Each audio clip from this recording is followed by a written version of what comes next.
Bonjour à toutes et à tous, très heureux de vous retrouver ici sur le campus parisien de TBS Éducation pour ce live consacré à la dimension internationale de l'école.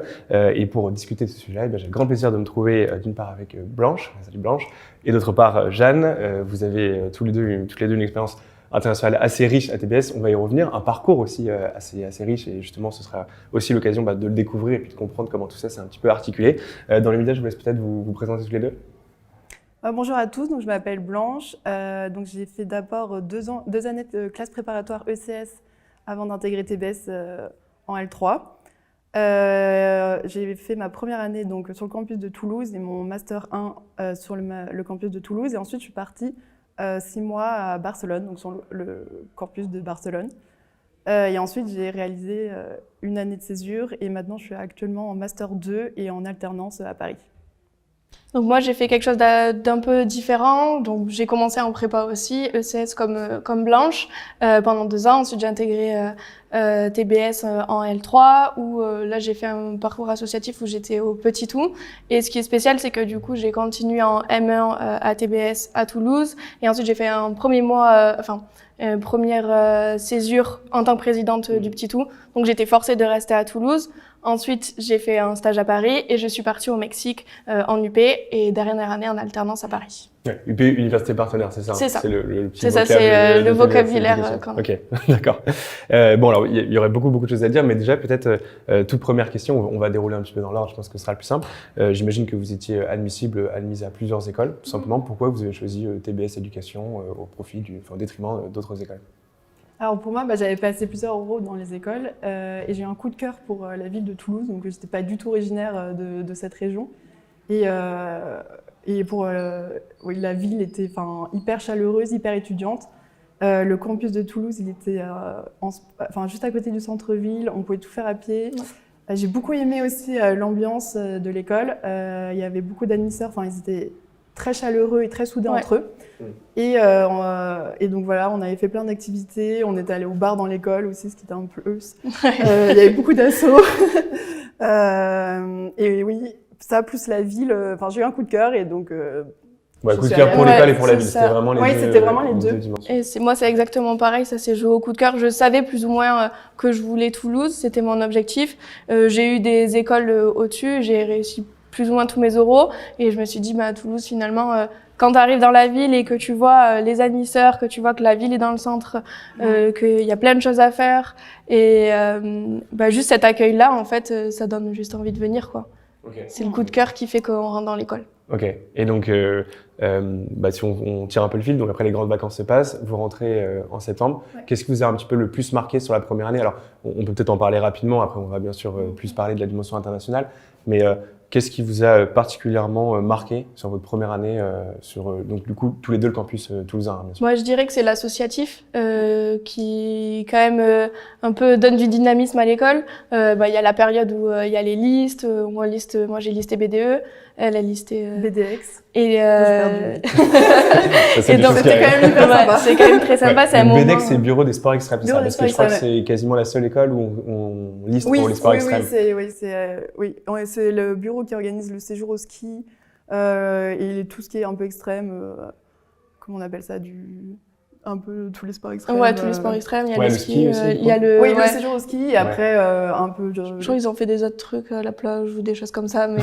Un peu moins extrême. Non, mais parfois nous il y a le Covid, mais ils organisaient du saut en parapente, des trucs. Oui, c'est vrai, parce que vous c'était l'année un petit peu particulière du Covid, bien sûr. Ouais. Et donc toi, justement, tu parlais du Petit Tout, donc c'est le guide en fait, mais qui va bien au-delà de TBS. Oui, c'est vraiment. Le guide de référence en fait, de la ville de Toulouse. C'est ça, dans Toulouse. C'est un guide qui est distribué gratuitement.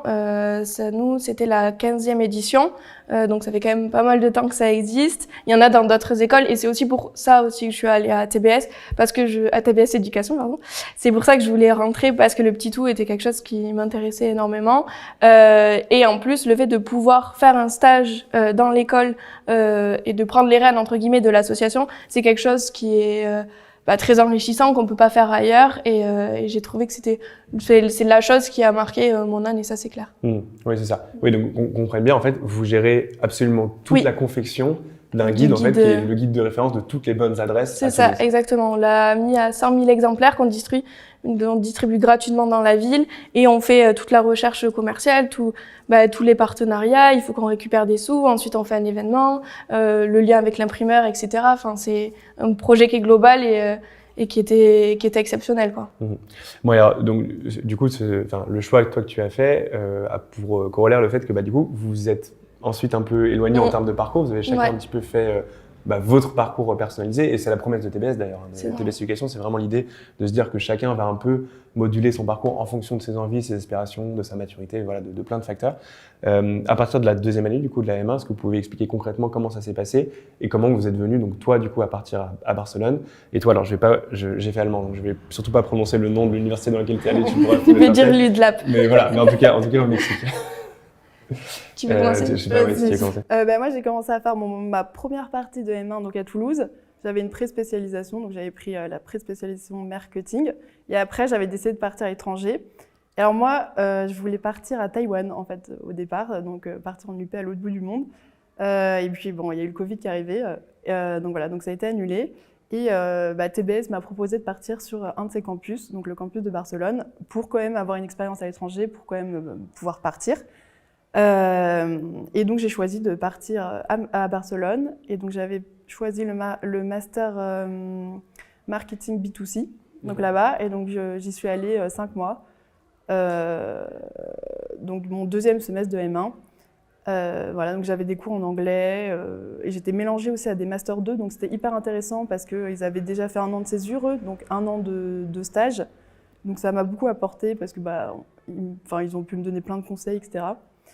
Et puis j'ai pu découvrir la vie de Barcelone qui est incroyable, au niveau international. C'était génial. Puis après les cours, on allait à la plage. Oui, ça c'est. Non, mais c'était vraiment une expérience super, quoi. À la fois hyper enrichissante et puis hyper sympa. Et justement, c'est quoi un peu la plus-value que tu vois dans le fait que, voilà, ça dépend des écoles. En l'occurrence, TBS Éducation, leur choix, ça a été alors de proposer des universités partenaires. Je crois qu'il y en a plus de 140 au total qui sont proposées, mais aussi du coup l'expérience en campus propre, puisque du coup c'est vraiment sur le campus de Barcelone. Alors d'ailleurs, il a changé depuis. Je crois qu'il a c'est un nouveau effectivement été rénové. J'ai eu l'occasion de le visiter. Bon, ouais. C'est pas mal. Moi du coup, mais je crois qu'il est très sympa. Ouais. Mais du coup, ouais, voilà, quel intérêt tu vois justement au fait qu'une école propose par ailleurs des échanges internationaux, mais aussi du coup une expérience sur un campus propre. En fait, ce qui était hyper intéressant, c'était des profs de TBS, donc qui avaient tout le, comment dire, la culture TBS, etc. Mais ils étaient beaucoup plus internationaux que d'habitude. Enfin, je veux dire, ils venaient vraiment de toutes parts. Et on était aussi mélangés à des étudiants internationaux qui venaient pour TBS. Donc on avait un peu les mêmes cours, les mêmes centres d'intérêt, entre guillemets, enfin le même projet d'avenir. Voilà, donc, mais c'était des étrangers, donc c'était hyper intéressant. Et donc ça permet, je pense, le fait d'avoir un campus, ça permet vraiment à l'école de s'implanter dans la ville, d'avoir un réseau aussi dans la ville. Et par exemple, moi j'ai plusieurs amis qui ont fait des stages par la suite à Barcelone, qui ont pu rester à Barcelone, parce qu'ils étaient déjà imprégnés de Barcelone et parce qu'ils ont pu faire des rencontres aussi, se développer un réseau, etc., découvrir des stages. Et du coup, le cliché qu'on peut avoir selon lequel on se dit en fait c'est juste un campus français qu'on a mis à l'étranger. En fait, ce que tu dis, c'est pas du tout le cas. En fait, c'était assez cosmopolite. Oui, c'était hyper cosmopolite. Ouais. J'avais plein d'étudiants Erasmus dans la promo, etc. Ouais, d'accord. Et les profs, il y a de nombreux profs qui ne parlaient même pas français. Donc, Ok. Et tu as pu progresser Enfin, c'était quoi ton niveau en espagnol quand t'es arrivé et ton niveau en espagnol quand t'es reparti? On va dire que j'avais je sortais de prépa à un B2. Ouais. Je passe à un petit B2 à un gros B2. Ouais, tu t'as pas encore le C1. Non, parce que les cours étaient en anglais, donc on parlait surtout anglais finalement. Donc t'as limite plus progressé, tu penses, en anglais qu'en espagnol? Ouais. Okay. Les deux. Mais ouais. Oui, les cours. Ouais, c'est ça, les cours l'anglais et la vie quotidienne l'espagnol, quoi. Ok, ouais, d'accord. Oui, en plus, c'est l'espagnol, c'est le catalan en l'occurrence. Oui, en plus c'est le catalan. Ouais, c'est ça. Oui. Donc c'est pas tout à fait la même chose. Et du coup, alors, même question pour toi d'ailleurs, du coup, pour l'espagnol. Donc toi, t'as traversé l'Atlantique. Ouais. Là, j'étais un peu plus loin quand même que Blanche. Moi, c'était un choix que j'avais depuis le début. Je m'étais dit, le Mexique, je sais pas pourquoi j'ai quelque chose, mais je veux aller là-bas. Par contre, je me sentais pas prête d'y aller directement après ma M1. Pour moi, j'avais besoin de prendre un peu de temps et tout ça, de partir aussi loin. En fait, je savais pas si je le voulais vraiment et tout ça. Et donc, en fait, d'avoir eu cette année de stage, ça m'a permis d'être sûre. Et donc, parce que du coup, tu aurais pu partir avant. J'aurais pu partir avant, comme Blanche l'a fait, en fait, partir à la même période. Bon, après, avec le Covid, il y a beaucoup de choses qui ont, du coup, été pas possibles. Mais moi, j'ai pu partir en toute tranquillité. Pour rentrer dans l'UP, il y avait, je crois qu'il fallait avoir le TOEFL. Et donc il y avait juste ça à voir et quelques tests de langue. Et moi, pareil que Blanche, en fait, sur la langue, je parlais beaucoup anglais parce que j'étais dans une très grande coloc, on était 15. On parlait anglais entre nous et les cours, majorité anglais aussi. Je crois que j'avais 2 cours en anglais et un cours en espagnol. Et ensuite la vie quotidienne en espagnol. Mais je suis rentrée ici, j'avais l'impression d'avoir amélioré beaucoup plus mon anglais que mon espagnol. Ouais, alors qu'à la base, je m'étais dit, bon, internationale, c'est ça, exactement. T'es pas du tout qu'avec des Mexicains, en fait. C'est ça. Et puis même, les Mexicains ont été mélangés avec nous. Comme l'UDLAP, c'est quand même une très grande université. C'est dans une petite ville mexicaine, mais c'est une petite ville et il y a beaucoup d'étrangers. Et donc les Mexicains parlent très bien anglais et on échangeait plus ou moins en anglais avec eux, quoi. Ouais, d'accord. Et juste une question toute bête, mais pourquoi le Mexique? Parce qu'on l'a dit, en fait, il y a des universités absolument partout. Ouais. Dans les UP, en fait, le choix est hyper large. Déjà, est-ce que c'était ton premier choix?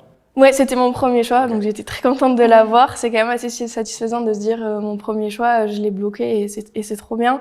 J'avais fait des recherches, j'avais parlé avec beaucoup de personnes qui étaient déjà parties dans cette université. Moi, j'avais fait, en fait, je m'étais dit l'Amérique latine, après on voit, et je m'étais dit Mexique, j'avais regardé d'autres universités, et en fait, là, à l'UDLAP, le Mexique est quand même un pays où c'est un peu moins cher typiquement que le Chili ou que l'Argentine, donc je m'étais dit, comme ça, je vais pouvoir voyager pour moindre frais. Et c'est pour ça, au début, le Mexique, et après la culture, la langue espagnole, je suis quand même assez attachée à cette langue. Donc, ça a été aussi un point d'entrée sur le pays, quoi. Ouais, bien sûr. Voilà. Et pour qu'on se rende compte juste, alors la question s'adresse à toutes les deux, mais c'était quoi un peu votre quotidien, en fait? Comment ça s'articulait entre les cours, la vie quotidienne, et puis j'imagine que vous avez pu faire aussi des voyages, peut-être, un petit peu autour de votre destination? La vie quotidienne, moi j'étais donc dans cette grande colocation avec 2 filles de TBS éducation. À l'origine, je m'étais dit je sais pas trop si je veux vraiment être avec des Français parce que on a ce truc facile de juste parler entre nous et finalement en fait on s'est directement mélangés. On avait toutes les trois la même idée, c'était rencontrer des gens, parler anglais et parler espagnol et ne pas parler français et on se retrouvait même entre nous à parler anglais. Parce que même quand il y avait que vous dans la pièce. S'il y a que nous dans la pièce, on se dit si jamais il y a notre copine danoise qui arrive, qui veut prendre part à la conversation, au moins on est en anglais et comme ça elle peut comprendre. Donc c'est l'auberge espagnole mexicaine. C'était exactement ça. Et donc le quotidien, c'était après moi j'avais cours juste le mardi, mercredi soir parce que j'étais en graduate programme, donc avec des personnes qui sont déjà des adultes qui sont en entreprise, qui travaillent, etc. Donc c'était hyper enrichissant. J'étais toute seule. Et donc j'avais ces cours du soir et la journée c'était visite. Après on partait beaucoup aussi. J'ai pu visiter tous les 4 coins du Mexique, donc ça c'était quand même un bon truc et c'était aussi ce que je voulais, quoi. Pas avoir trop de cours, mais avoir des cours qui soient quand même assez spécifiques en marketing. Et j'ai trouvé mon entre-deux à l'UDLAP. Ouais, d'accord. Entre l'expérience vraiment étudiante qui forcément est dingue et le côté académique malgré tout qui t'a permis de progresser sur certaines dimensions du marketing. Okay. C'est ça. Moi, c'était plus des cours un peu plus classiques, comme à TBS, donc j'avais cours le matin et l'après-midi.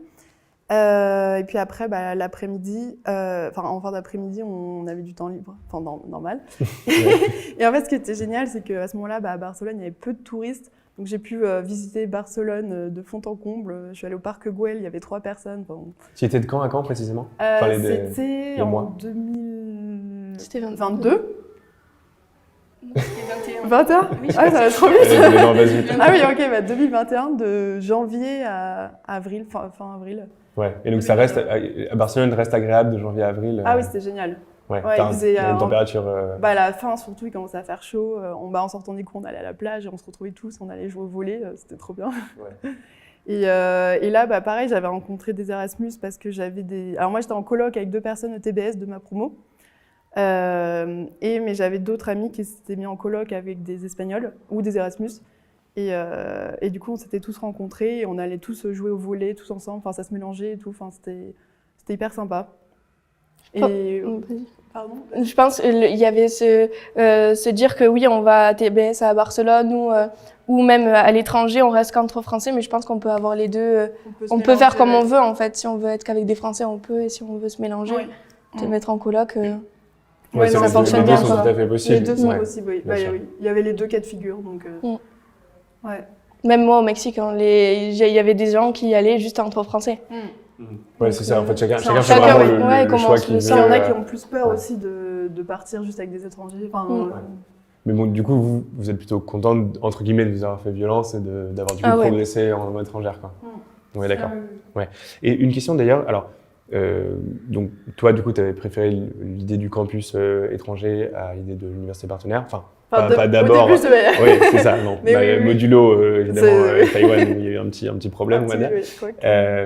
Pourquoi aussi Barcelone plutôt que Casablanca? Parce que l'école a aussi un campus à Casablanca. Est-ce que tu l'as envisagé ou... Pas du tout. Ouais, c'était vraiment Non, tu mon voulais choix, être à c'était Barcelone. Bah, c'était une ville Ouais. qui m'attirait beaucoup. C'est une ville hyper dynamique, etc. Enfin, qui a de nombreuses entreprises aussi. Donc, je me disais pourquoi pas. Enfin, je sais qu'il y a par exemple Puig qui est vachement développé. Enfin bref, il y a un secteur en marketing, etc. qui est développé à Barcelone. Je me disais pourquoi pas, peut-être que Ouais, ça c'était hyper m'intéressait. cohérent par rapport à ce que tu C'était voulais. plus cohérent que Casablanca. Et aussi, pour la vie étudiante, Barcelone, ça me tentait plus que Casablanca. Ok, d'accord. Bon, oui, enfin, choix personnel, mais en tout cas, les deux sont possibles. Alors, tu l'as évoqué aussi rapidement, mais une question rapide quand même sur les critères, que ce soit d'ailleurs pour les campus étrangers ou pour les UP. Donc, tu as parlé des critères de langue. Au niveau de la sélection, est-ce que déjà tout le monde est certain de pouvoir partir à l'étranger? Première question. Et ensuite, s'il y a une sélection, comment est-ce qu'elle s'opère? Est-ce que c'est par rapport aux notes? Est-ce que c'est juste par rapport aux langues? Enfin, comment ça se passe? Tout le monde peut partir à l'étranger. C'est obligatoire. Je pense D'accord. que oui, il y a un moment où on doit partir. Et après, ça dépend des universités. Je crois qu'il y a une moyenne à avoir pour pouvoir aller dans les universités partenaires. Et ensuite, ça dépend, entre guillemets, le prestige des universités, mais il y en a qui demandent des choses différentes, seulement des tests de langue. Ensuite, on peut avoir le TOEFL et avec des niveaux différents, c'est-à-dire que moi, je crois que c'était 89, mais il y a des universités qui demandent bien plus. Donc, la sélection se fait comme ça aussi, et après, c'est tout. Oui, d'accord. Mais en tout cas, c'est une certitude, tout le monde Tout le partira. monde repart, à un Et de moment. toute manière, le campus de Barcelone et Casablanca, il y a beaucoup de place, donc il y a toujours, on peut toujours y aller, quoi. Oui, d'accord. Général. Alors après, il y a une dernière dimension qu'on n'a pas évoquée, c'est celle des doubles diplômes internationaux. Alors je ne sais pas à quel point vous maîtrisez ou si vous avez des camarades qui sont partis, mais on peut peut-être aussi l'évoquer rapidement. Enfin, c'est pas le choix en l'occurrence que vous avez fait, mais c'est aussi une possibilité quand Oui. on Ouais. TBS. Et le choix est plutôt large aussi. Hein. Bah, j'ai une amie qui est partie en double diplôme aux États-Unis là cette année. Donc voilà. Après, je sais pas si c'est possible. Oui, je sais que Elle- j'ai un elle est ami où aussi Elle est dans qui quelle est ville parti. Elle est à Atlanta, À Atlanta. Je crois. Ok. si je dis pas de bêtises. Mais Il y en a oui, plusieurs, je crois. il y en a États-Unis, plusieurs, mais- ouais. Même en Europe, il y en a. Ouais. C'est quelque chose qui est possible de faire aussi. Et justement, il y en a qui décident, par exemple, de ne pas partir en UP en M1 pour ensuite avoir l'occasion de partir en double diplôme. D'accord. Et il y en Mais a donc qui les deux partent- sont pas incompatibles en fait. Oui, Non, c'est c'est ça. pas Il y en a qui, incompatible. je connais des gens qui ont fait campus de Barcelone, UP et ensuite double diplôme.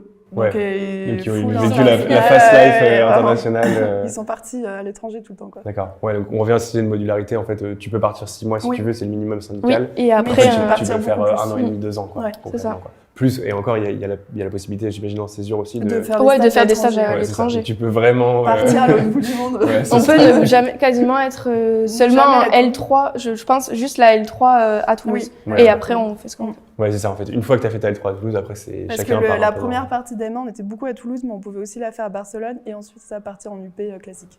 D'accord. Bien, alors j'avais quelques toutes dernières questions. Déjà, alors vous n'avez pas forcément encore énormément de recul dessus, mais qu'est-ce que ça vous a apporté un peu rétrospectivement? Est-ce que d'un point de vue professionnel, d'un point de vue personnel, en fait, qu'est-ce que vous tirez a posteriori de cette expérience-là? Moi, la première chose, c'est vraiment l'ouverture d'esprit parce que je me suis fait un groupe d'amis très proches, quand on arrive à se revoir, etc., parler anglais, découvrir d'autres personnes de nationalités complètement différentes, ça apporte énormément d'ouverture d'esprit. Le fait de voyager aussi dans un lieu qui est complètement différent de la France, le Mexique, ça n'a absolument rien à voir et tous les coins du Mexique sont complètement différents et j'ai pu vivre des choses quand même assez exceptionnelles là-bas, donc ça, je trouve que c'est très enrichissant et je le garde avec moi, ça a beaucoup d'impact. Professionnellement, moi, ça m'a pas... Je cherchais pas là-bas à pouvoir m'implanter ou quoi que ce soit, mais là, je sais que j'ai très envie de repartir à l'étranger. J'ai envie de voyager, j'ai encore envie de découvrir des choses et de voir de nouveaux paysages, etc., quoi. Oui, voilà. Ouais, c'est plus le double diplôme qui permet, enfin en tout cas la logique, c'est plus faire un double diplôme à l'étranger pour ensuite bosser à l'étranger. Ouais, je pense que voilà. ça marche Mais comme tu ça. l'envisages peut-être éventuellement à terme dans Ouais, quelques je me dis années. pourquoi pas. En Espagne, je me suis dit pourquoi pas, ça peut être quelque chose d'intéressant, mais à l'avenir, quoi. Oui, Pas, voilà, dans un futur un peu plus... pas de suite. Ok. Et toi, justement, l'Espagne, du coup? Oui, moi je pense un peu pareil, la découverte de nouveaux horizons, etc. Mais aussi, comme j'avais dit, j'étais mélangée avec des Master 2. Enfin, ils avaient 2 ans de plus que moi à ce moment-là. Et du coup, ils m'ont vachement aidée dans mes choix de stage, etc. Ils m'ont beaucoup aidée avec leur exemple, etc. Ils m'ont donné beaucoup de conseils. Donc, grâce à eux, j'ai pu un peu trouver une voie et trouver mes premiers stages. Oui, c'est vrai, parce qu'en général, en France, en tout cas sur les campus français, tu es toujours avec les gens de ton De niveau. ta en fait. promo, c'était un peu la première fois que c'était Ouais. vraiment mélangé. Surtout que là, 2 ans de plus, on n'est pas trop mélangé avec eux. Ouais, bien sûr. Donc, Ouais, ouais. Et pour moi, ils étaient hyper stylés. C'était les grands de la TBS Ils Éducation, avaient quoi. fait des stages incroyables. Et maintenant, c'est toi la grande Et voilà. qui est en Je suis alternance, je vois. Et donc, du coup, d'où votre présence d'ailleurs, parce que là, on est sur le campus de Paris aujourd'hui, parce que j'imagine que du coup, vous faites tous les deux votre alternance à Paris. Ouais, Oui, exactement. Ok. Alors, 2 toutes dernières questions pour conclure. Déjà, est-ce que vous avez un conseil, quelque chose que vous auriez aimé savoir juste avant de partir? Ça peut être, ouais, c'est ça. À l'étranger. Ça peut être très pragmatique ou ça peut être une manière de profiter vraiment de l'échange pleinement. Voilà, je sais pas, quelque chose.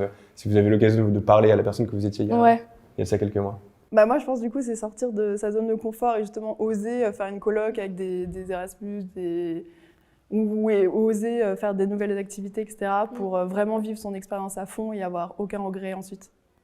Ouais, c'est un peu ça. Et c'est vraiment très pragmatique, mais c'est mettre quelques sous de côté ou pour pouvoir se dire, moi, typiquement, Maxime me s'est dit, je peux faire beaucoup de choses. Je sais même pas si je pourrais y retourner, mais là, c'est le moment de le faire et donc autant s'éclater, quoi. Ouais, c'est clair. Oui, sur le côté pragmatique, c'est bête aussi sur l'argent de côté.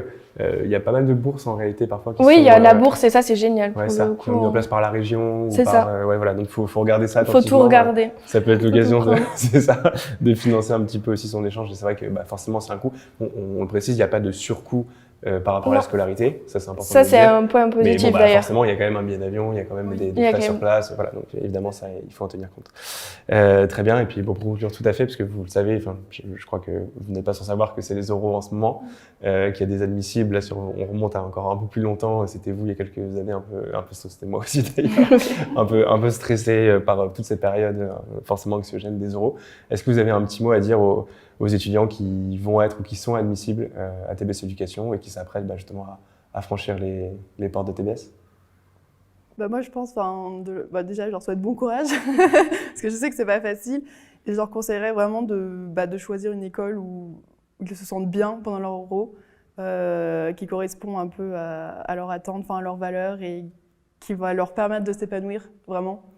Mais je pense que les euros, c'est vraiment une période très importante où ils vont vraiment vivre l'expérience de l'école en avance et que ça va leur permettre vraiment de faire leur choix s'ils ont... Ouais, c'est la période qui est clé finalement. Ouais. Parce que potentiellement, tu peux trouver une école et te dire « Ah oui, j'aimerais trop » et en fait, ça correspond pas avec ce que tu souhaites vraiment. Et les deux, on est pareil, on a eu un vrai coup de cœur. Et je pense que ça marche aussi comme ça, c'est un coup de cœur pour l'école et d'être sûr d'y rentrer pour les bonnes raisons, quoi. Faut qu'ils posent des questions aux admisseurs. Ouais, qu'ils profitent du Tour de France parce que c'est l'une des meilleures expériences. C'est très intense, mais c'est génial. Ouais, c'est clair. Oui. Et puis en plus, TBS Éducation est quand même une école qui se distingue assez souvent dans le classement des meilleures écoles admissibles. Donc en général, ça se passe plutôt bien. Et c'est aussi une des écoles avec le plus d'admisseurs. Donc voilà, c'est sûr que et ça, franchement, ça se ressent parce qu'il y a vraiment un accompagnement. À chaque fois, il y a quelque chose de magique quand on arrive à l'école, quoi. Et ce sera le mot de la fin. Merci à toutes les deux, les filles, pour toutes vos réponses, du coup. Merci à vous d'avoir regardé cette vidéo. N'hésitez pas, par ailleurs, à vous rendre sur le site de TBS Éducation pour justement découvrir ces 140+ et universités partenaires et puis ces différents campus étrangers pour vraiment vous rendre compte des différentes possibilités qui sont offertes par l'école. Moi, je vous dis à très bientôt pour un nouveau live sur Major Prépa.